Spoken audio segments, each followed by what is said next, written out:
చాలా సంతోషంగా ఉంది టైలర్. హ, నా కళ్ళలో కనిపిస్తుంది కదా. నాకే ఇంత సంతోషంగా ఉందంటే అమ్మకి ఇంకెంత సంతోషంగా ఉంటుంది.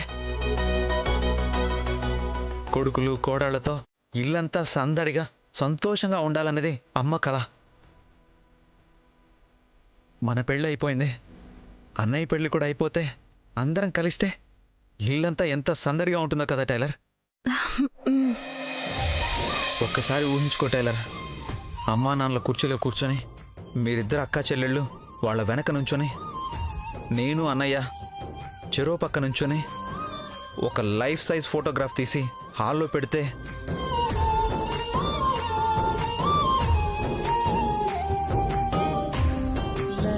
మనతో పాటు మనకో పాప, అన్నయ్యకో పాప, వాళ్ళు కూడా అచ్చం మీ అక్క చెల్లెళ్ళలా ఉంటే మేమిద్దరం ఒకేలా ఉన్నది సరిపోదా? వాళ్ళు కూడానా? కావాలి. మన అమ్మాయికి మాత్రం జూనియర్ టైలర్ అని పేరు పెడతాను. నాకు జూనియర్ నాని కావాలి. లేదు, నాకు టైలరే కావాలి.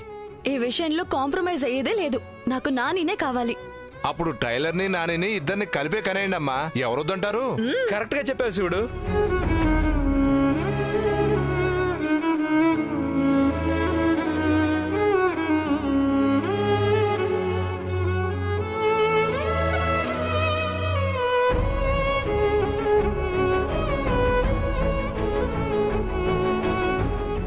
బాబు ఎక్కడికి? మొత్తం సెడగొట్టి ఎక్కడికని ఎట్ట అడుగుతున్నాడు చూడు.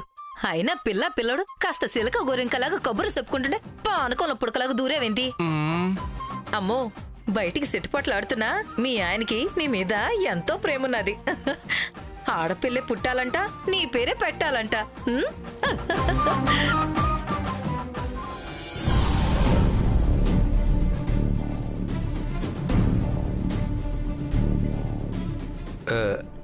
ఉన్నట్టుండి ఇంటికి రమ్మని కారు పంపారేంటమ్మా? ఏమో తెలియదు నాన్న.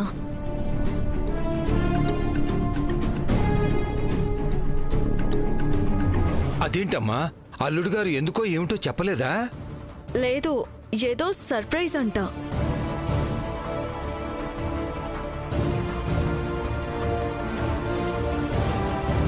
సర్ప్రైజా? అదేంటమ్మా? ఏంటో తెలిస్తే సర్ప్రైజ్ ఎందుకు అవుతుంది నాన్న? నేను వాళ్ళకేదో సర్ప్రైజ్ ఇచ్చానంట, అందుకే తిరిగి వాళ్ళు నన్ను సర్ప్రైజ్ చేయబోతున్నారంట. నువ్వేం సర్ప్రైజ్ ఇచ్చావమ్మా? అది కూడా నాకు సర్ప్రైజే నాన్న. కాసేపట్లో అక్కడికి వెళ్ళాక అన్నీ తెలుస్తాయి. కాసేపు ఓపిక పట్టండి నాన్న.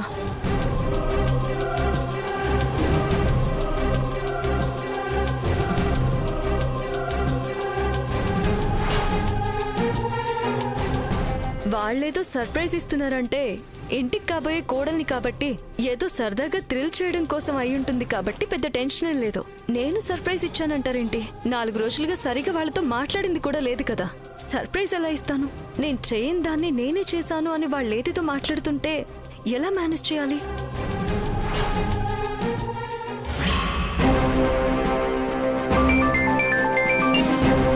హలో హలో శ్రావణి మేడం, మీకు surprise and shocking news. Already ఇక్కడ సర్ప్రైజులతో షాకులతో పిచ్చెక్కిపోతుంది. చెప్పేదేదో స్ట్రైట్ గా చెప్పు. మా లాయర్ శివానందం గారు లాయర్ ప్రాక్టీస్ మానేస్తున్నారు.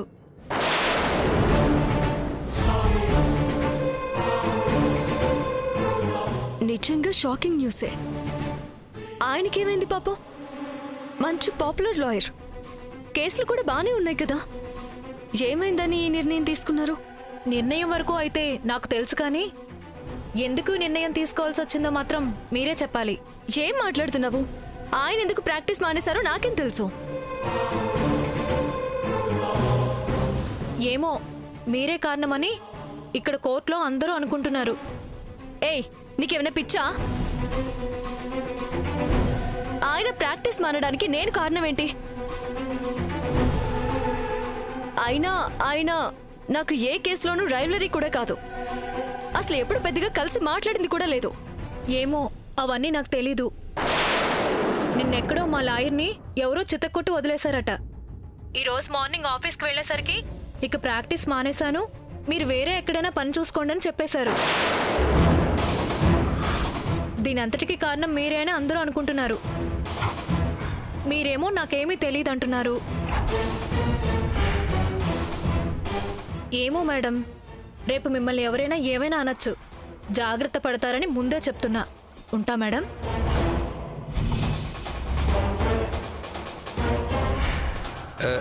ఏమైందమ్మా? ఏం లేదు నాన్న.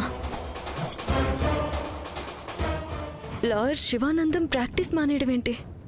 నేనే కారణం అండమేంటి? ఏం జరుగుతుంది అసలు?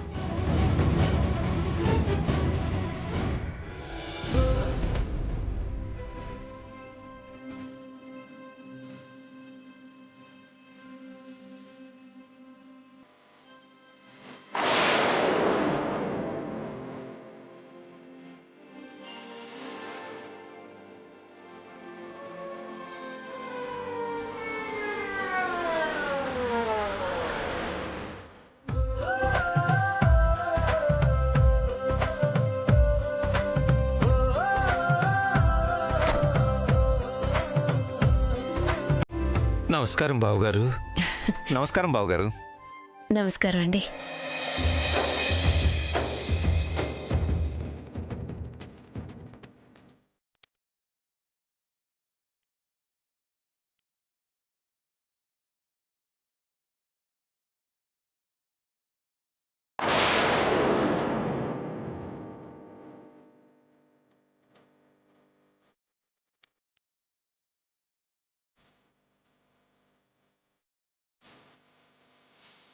రండి రండి బావగారు. రండి. రండి మేడం.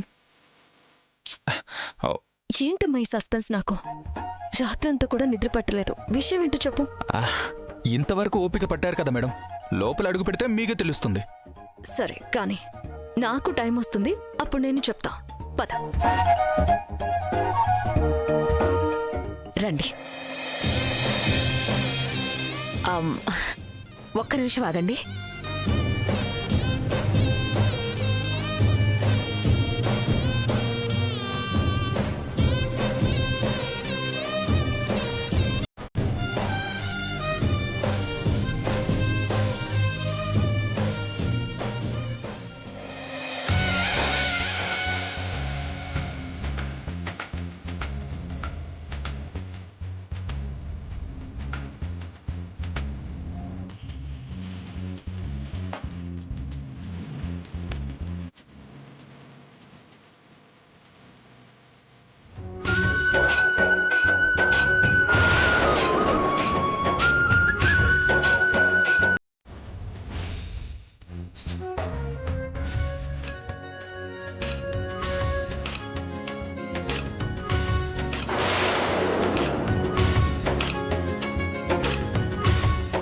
కుడికాలు ముందు పెట్టి లోపలికి రమ్మా. రా.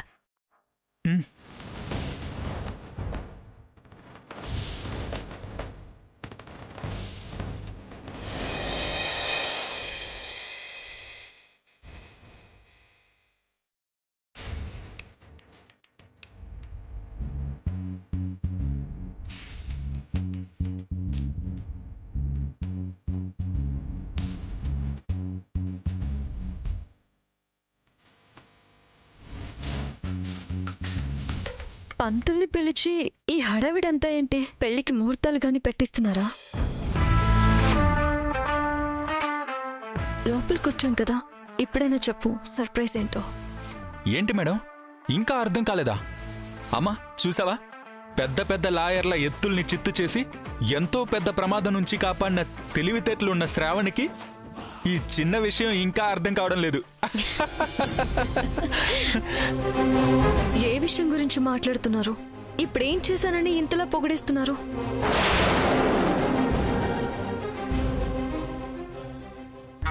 వీళ్ళేమో కంపెనీని కాపాడింది ధరణి అని తెలియక శ్రావణి అనుకుని దీన్ని పైకి ఎత్తేస్తున్నారు. పాపం ఇదంతా తెలియని శ్రావణి అర్థం కాక కంగారు పడిపోతుంది. కాసేపట్లో అర్థమైపోతుంది కదా, అప్పుడు ఎలా రియాక్ట్ అవుతుందో చూద్దాం. ఏంటి మేడం, ఇంకా అర్థం కాలేదా?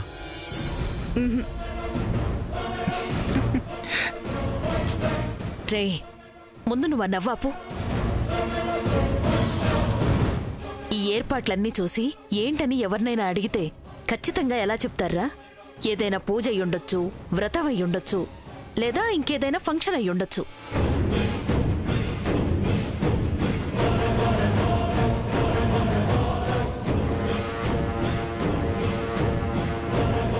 ఏం లేదమ్మా, ఈరోజు చాలా మంచిదని పంతులు గారు చెప్తే ఇంకా ఆలస్యం చేయడం ఎందుకని మీ నిశ్చితార్థానికి ఏర్పాట్లు చేశాం.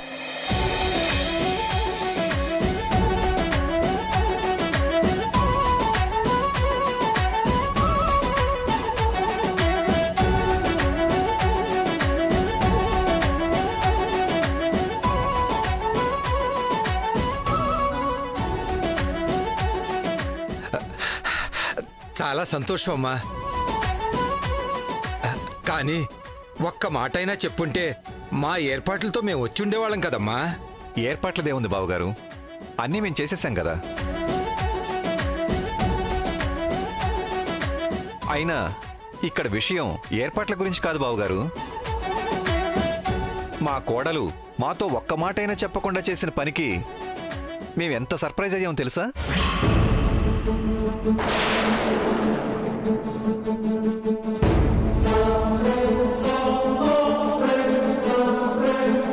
అందుకే తిరిగి కోడలికి కూడా ఒక చిన్న సర్ప్రైజ్ ఇద్దామని మీతో చెప్పలేదు.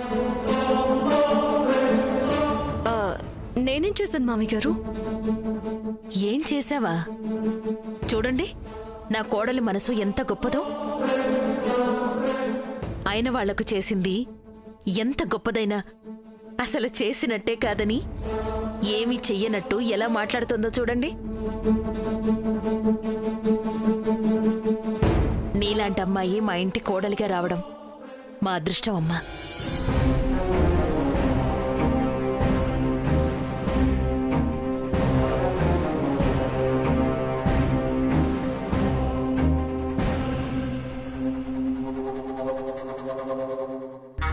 పాపం వీళ్ళేమో చెప్పి చెప్పకుండా సగం సగం చెప్తున్నారు. శ్రావణికేమో అర్థం కాక పిచ్చెక్కిపోతున్నట్టుంది. మీరేం మాట్లాడుతున్నారో శ్రావణికి అర్థమవుతున్నట్టు లేదొదినా. ఏం చేసిందో ఏంటో క్లియర్గా చెప్పండి.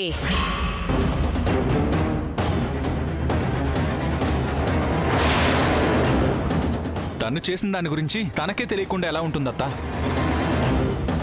మనం సర్ప్రైజ్ ఇచ్చాం కదా, మేడం కూడా సర్ప్రైజ్ అయినట్టు ఫీల్ అవుతున్నారు అంతే.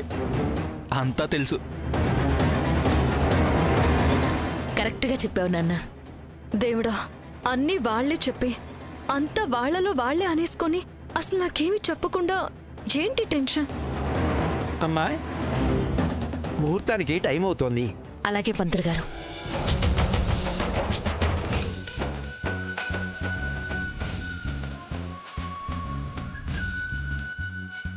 నిశ్చితార్థం చీర తొందరగా మార్చుకుని రామ్మా. రూమ్ చూపిస్తాను రా.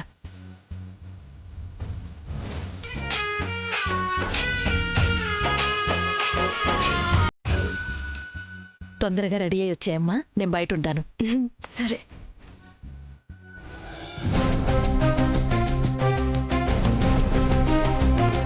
అసలు వీళ్ళు పెడుతున్న టెన్షన్కి నిశ్చితార్థం కూడా సరిగా ఎంజాయ్ చేయలేకపోతున్నాను. అసలు ఎందుకు ఇంతలా పొగుడుతున్నారు? వాళ్ళకి చెప్పకుండా నేనేం చేశాను? విక్రమ్ కూడా అసలేమీ చెప్పడం లేదు చూడు. ఛా!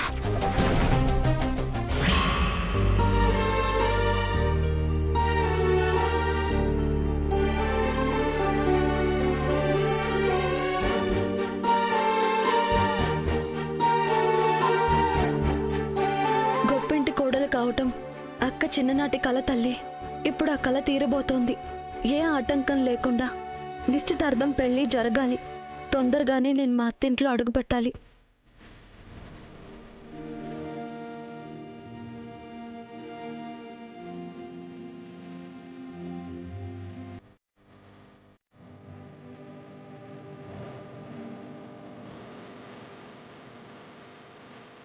అంతసేపటి నుంచి దేవుణ్ణి ఏం కోరుకుంటున్నాం సా? అవునులే, స్వార్థం ఎక్కువ ఉన్న వాళ్ళే దేవుణ్ణి ఎక్కువ మొక్కుతారు.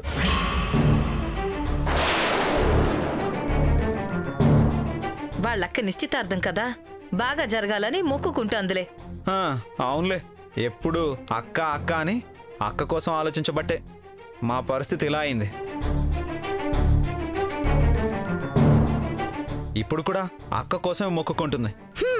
ఇప్పుడు మా అక్క కోసం మొక్కుకుంటే వాళ్ళ అన్నయ్య కోసం కూడా మొక్కుకున్నట్టే అని చెప్పక్క. అక్క చెల్లెళ్ళు ఇలాంటి మొక్కులు మొక్కే బంగారం లాంటి మా అన్నయ్యని కొట్టేశారు. మా అక్కకేం తక్కువ?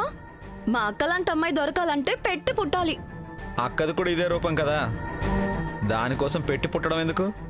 తలరాత బాగోకపోతే నేను బుక్ అయినట్టే బుక్ అయిపోతాడు.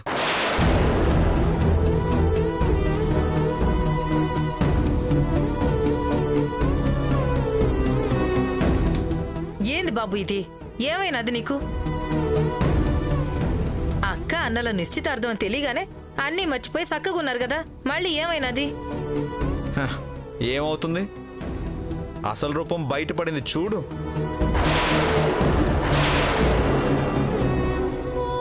చూసావా ఎంత పొగరో? ఈ రోజు ఎవరు ఏమన్నా నాకేమీ అనిపించదక్క. అక్కకి నిశ్చితార్థమైందన్న సంతోషంలో ఉన్నాను. ఇప్పుడే ఇంటికి వెళ్ళి అక్క నా నిశ్చితార్థం బట్టల్లో చూసొస్తాను. వాళ్ళ అన్నయ్య మీద ప్రేమ ఉంటే ఆయన కూడా వెళ్ళొచ్చు.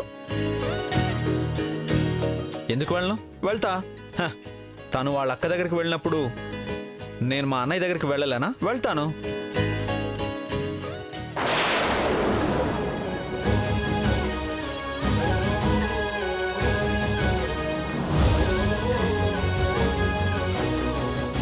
నేను వెళ్ళలేను అని తెలుసు, వెళ్ళి అమ్మను కలవలేను అని తెలుసు. అందుకే ఇలా అన్నావు కదా? అయ్యో అదేం లేదండి. నాకు తెలుసు, నువ్వు ఆ ఉద్దేశంతోనే అన్నావు. అవును, నేను మా ఇంటికి వెళ్ళలేను, మా అన్నయ్య పెళ్లి కూడా నేను చూడలేను. నా అదృష్టం అలా ఏడ్చింది.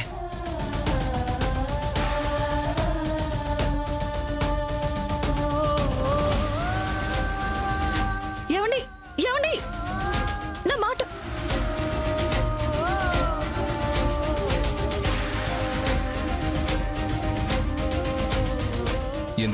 ఎందుకమ్మా ఆ విషయం గుర్తు చేసావు? నేనేం గుర్తు చేయలేదన్నా, ఆయన ఆ విషయం గురించి ఆలోచిస్తున్నారు. అన్నయ్య నిశ్చితార్థానికి వెళ్ళలేదన్న బాధతో, చిరాకుతో ఇంతసేపు ఇన్ని మాటలు అన్నారు. తొందరలోనే మీ మనసులో ఉన్న బాధ పోగొట్టడానికి నేనేవైనా చేస్తానండి.